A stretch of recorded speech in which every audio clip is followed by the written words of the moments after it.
2009లో అనుకున్న ఫలితాలు రాకుంటే అయిపోయింది కేసీఆర్, నేలమాళిగలకు పోయినట్టే అన్నారు.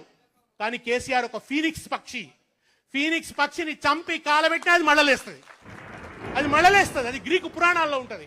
అటువంటి ఫీనిక్స్ పక్షి కేసీఆర్ మళ్ళా అట్లా లేచిండు. మనిషిని కూడగట్టిండు, ప్రతి చేతిలో జమ్మాకు పెట్టిండు, కాగలిచ్చుకున్నాడు, అలాయ్ బలాయి తీసుకున్నాడు. అవసరమైతే ఒక మొత్తం పార్టీలందరినీ కూడా ముగ్గులోకి లాగిండు. ఆంధ్రలో వేర్లుండి తెలంగాణలో కొమ్మలు రెమ్మలున్న కరడుగట్టిన సమైక్యవాద పార్టీ చంద్రబాబు నాయుడుతో తెలంగాణ తీర్మానం చేయించిన ఘనత కేసీఆర్ది. ఎవరు చేయించగలరు? అది చేయించిన వాడు కేసీఆర్. కేసీఆర్ లేకుంటే తెలుగుదేశం పార్టీ తీర్మానం చేస్తుందా? బీజేపీ తీర్మానం చేయాల్సి వచ్చింది, కమ్యూనిస్ట్ పార్టీ తీర్మానం చేయాల్సి వచ్చింది. ప్రజల్లో ఉబుకుతున్న చైతన్యాన్ని, ప్రజలు ఎన్నికల ద్వారా ఇస్తున్న ఫలితాన్ని, వీటన్నిటిని ఒత్తిడిగా ప్రయోగించి ఒక్కొక్క పార్టీని గజగజ వణికేటట్టు చేసిండు.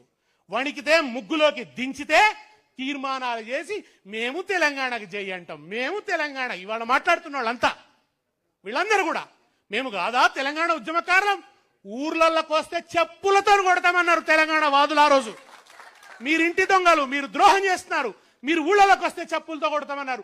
అప్పుడు వీళ్ళు తెలంగాణ అన్నారు, అప్పుడు వీళ్ళు పార్లమెంట్లో మాట్లాడినరు, అప్పుడు వీళ్ళు ఉద్యమాల్లోకి కలిసి వచ్చిండ్రు. అది కూడా అందరు కాదు, కొందరు. ఇవాళ వెళ్తున్నానైందైతే అప్పుడు కూడా రాలే. ఆయనకు 14 ఏళ్ల ఉద్యమంలో సిగ్గు రానేలేదు, ఆయనకు బుద్ధి రానేలేదు, జ్ఞానం రానేలేదు, తెలంగాణ ఉద్యమ స్పృహ రానేలేదు ఆయనకు.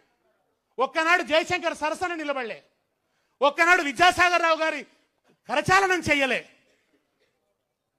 ఏదైనా ఉన్నంత కూడా చంద్రబాబు పాదాల దగ్గరనే మోకరిల్లి ఆ చంద్రబాబును తెలంగాణ మీద నీ స్టాండ్ ఏందని అడిగేటందుకు ఉద్యమకారులు పోతే ఉద్యమకారులను చంపేస్తానని రైఫిల్ ఎత్తిన ద్రోహి వాళ్ళ ముఖ్యమంత్రి. ఆ ద్రోహి ఇవాళ మళ్ళా తిరిగి తెలంగాణ అస్తిత్వం మీద మబ్బులు ముసురుకుంటే కోట లోపలుండి శత్రువులకు తలుపులు తెరిచినట్టు తలుపులు తెరుస్తున్నాడు.